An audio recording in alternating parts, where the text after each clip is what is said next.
WCIA3 forecast first.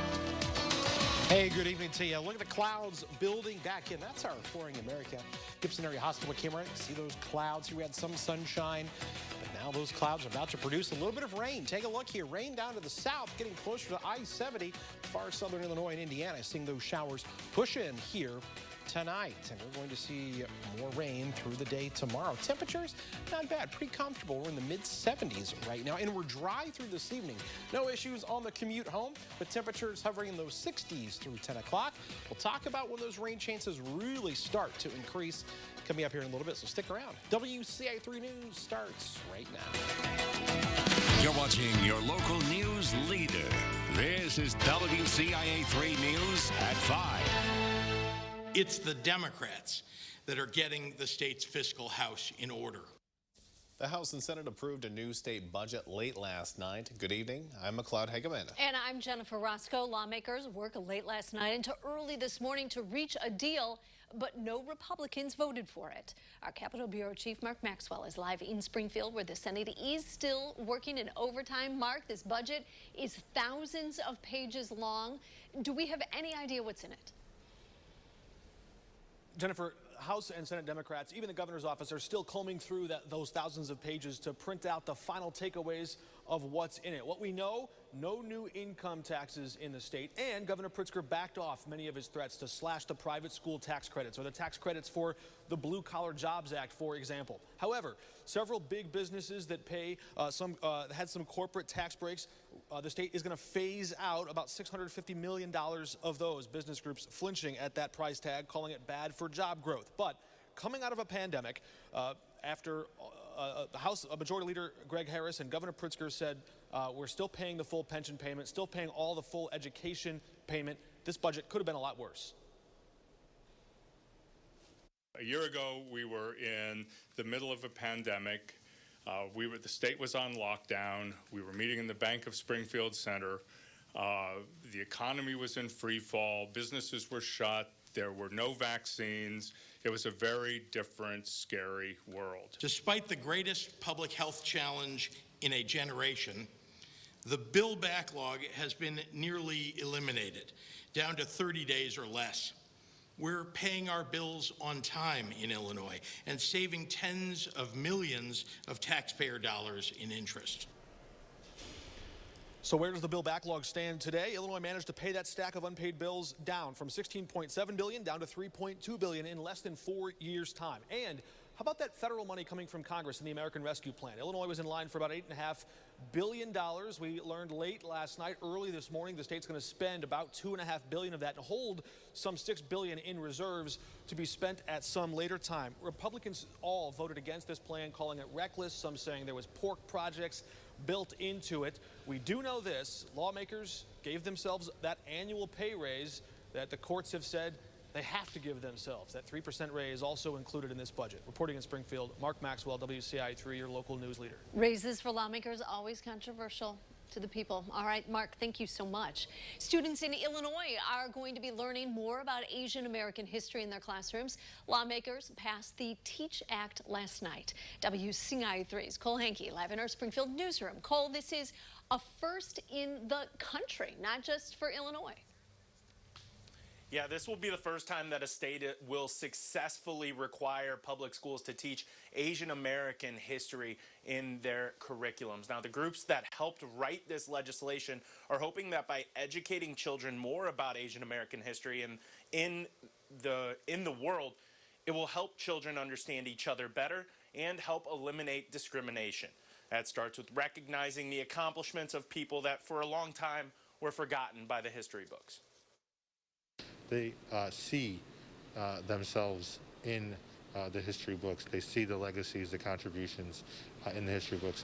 I also believe that it's important for the non-Asian American students to see this history and hope that it'll lead to that cross-cultural education. Now, Senator Ram Vilivalam sponsored this legislation in the Senate, and he said growing up, he always noticed that there wasn't much Asian American representation in his history books.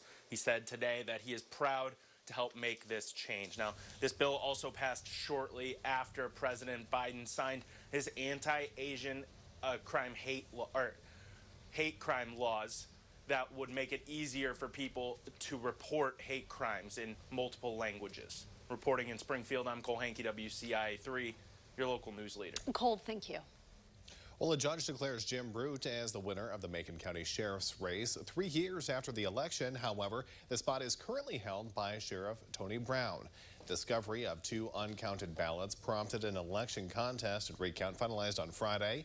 And WCIA 3's Renee Cooper joins us live in the newsroom to explain more details about that. Renee. Good evening, McLeod. That's right. 2 uncounted ballots propelled a relatively unusual recount. The initial count put Tony Brown in the sheriff's seat by 1 vote. Now, the count shows Jim Root as the winner by 16 votes. Sheriff Brown has 30 days to appeal the ruling from the circuit court judge. Root's lawyer says the next step is truly in Brown's hands. The acting sheriff could decide to appeal the ruling and request a stay, asking the judge to hold off on enforcing the decision until an appeal process is complete.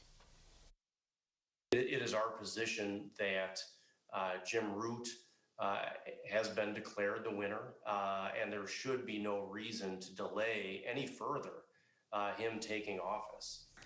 Now, the Macon County Sheriff's Office did not comment on whether or not there will be an appeal, and we're told by multiple attorneys that there is no time frame set by state law dictating when Root would be sworn in. Fogarty says he's waiting until next week and the next move from Brown before taking any further action, including scheduling a swearing-in ceremony. All right, Renee, thank you so much. Well, a Danville man will spend 50 years in prison for murdering another man from Danville. In March, a Vermilion County jury found 21-year-old Deontay Bright guilty of murdering 23-year-old Albert Gardner. In June of 2018, Bright shot and killed Gardner at the Untouchables Motorcycle Club in Danville. Bright ran from the scene and was later arrested in Indianapolis. The Champaign City Council will vote on a resolution today to rename a street in honor of Officer Chris Oberheim. He lost his life in the line of duty last month. It would rename a portion of University Avenue between Neal and Chestnut Streets to Honorary Christopher Oberheim Avenue. He served the Champaign community for 13 years. During that time, he earned 2 medals of valor for his bravery. Dispatchers in Macon County are getting a big tech upgrade. Starting today, you can now text 911. Officials say calling is always the best way to report an emergency, but if it's not safe for you to call or if you can't, you can send a text instead. Dispatchers are asking people to not use abbreviations in your texts. Well, here's a look at the state's latest coronavirus numbers at this point. More than 41% of the state is now fully vaccinated. That number is 51% when you count just adults, and 67% of adults have received at least 1 dose.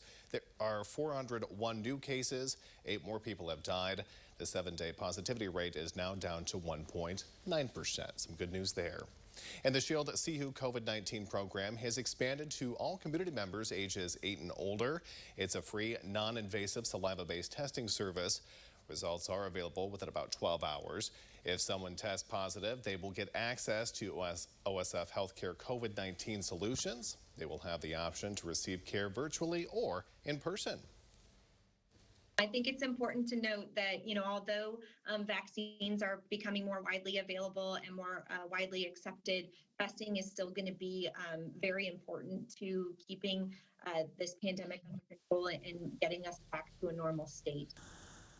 And testing will be at the State Farm Center this week. You can stop by Thursday and Friday anytime from 8 until 4. On Saturday, it's from 8 until noon, and Sunday, it's from 10 until 2 o'clock. OSF is now able to get you to the hospital faster. Today, its new helipad opened in Urbana. It's on the east side of the hospital's campus. OSF had their first helicopter land on site this morning. That was followed by a ribbon cutting. OSF's president says adding the new helicopter is crucial. He says it can save them a few minutes getting people to the hospital in situations where every second counts. The ability to bring patients in need of emergency interventions directly to our hospital and get them into the cath lab quickly, get them into surgery quickly, it just speaks volumes for being able to get the best outcomes. Only medical personnel and first responders will be able to request a life flight helicopter on scene. Another Amtrak train from Chicago to Carbondale could soon be stopping in Champaign every day. The City Council will be talking about that at tonight's meeting. There's a resolution on the agenda. It would give the mayor the green light to sign a joint resolution in support of increasing Amtrak service. Amtrak is asking the feds for more money to pay for it. It would stop at Champaign's Illinois terminal. A bridge in Toledo will be closed for reconstruction. That's starting tomorrow. This affects County Road 800 North between County Roads 800 and 900 East. The Champaign County Highway Department says the bridge will be removed and replaced. Work should be finished by the end of summer. Officials are asking you to obey all the signs and barricades and avoid the construction area there. A post office price hike is coming. How much more you'll be paying for a stamp? Plus, President Biden is marking 100 years since the Tulsa Race Massacre, how he's bringing attention to that tragedy.